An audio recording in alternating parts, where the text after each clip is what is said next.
Diaries.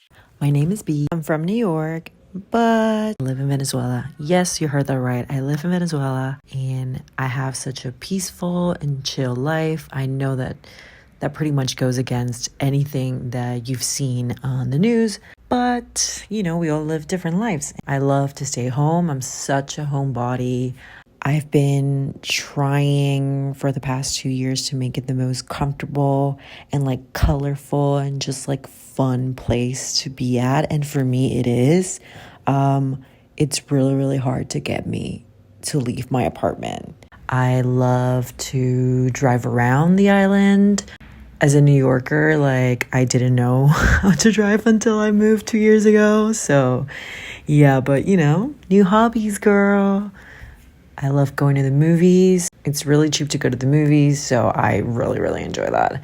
Even though I live on a small island, we have pretty good nightlife, honestly. There's a lot of bars opening up, clubs, and although I spend most of my time at home, from time to time I go out and I like to just dress up, enjoy myself, and again, going out is really cheap, so I don't feel guilty about doing it or anything like that. Sometimes I can go out and not spend any money at all, so I love it. We also have really good restaurants, so you'll catch me, getting some delivery because again, I'm a homebody. I love my home and it's really, really hard to get me out of it. I know that there's a lot of footage here that shows otherwise, but this has been taken in the last 2 years, so I will say something that it's really particular about living in Venezuela is that people are constantly leaving. And so literally the two girlies that you've seen on this video, they have left.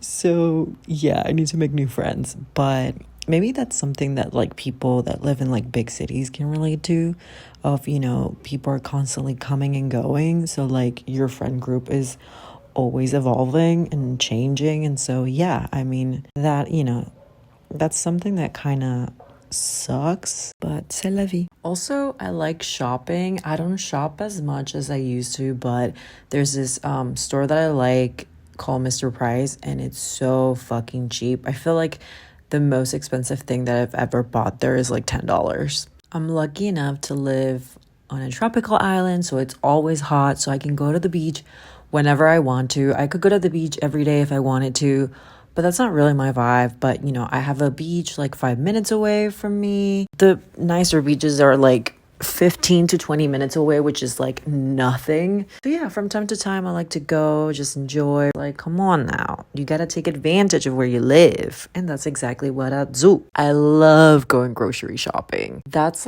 one of the biggest reasons I leave my house. I love going Pinterest, figuring out what I want to do that day, and then going and getting all the ingredients and coming home and maybe drink a glass of wine while I'm cooking and watching YouTube on the background. That's one of my favorite things to do. I'm really into spirituality, so you'll catch me going to lectures in this esoteric shop that is nearby where I live. I also like to take courses of anything that interests me, is baking or pottery, just trying to learn because it's just so fun. So this is just a snapshot of my life. I wanted to create this 30s diary series to just show what my life is all about. I feel when I'm traveling, a lot of people are inquisitive about my life because I live in such a what they would deem a weird place to live. So yeah, I feel this is really gonna show that I really have a really normal, chill life, and you can have that anywhere. And even though we all come from different places, life is pretty much the same everywhere, What really changes is the address and the language. But at the end of the day, I do the same things as anybody else, and living in Venezuela doesn't really, prevent me from doing that. I hope this was entertaining. And if not, that's kind of weird that you are still watching this and trading your time for something that you don't like. But, it's your life. You do you, boo.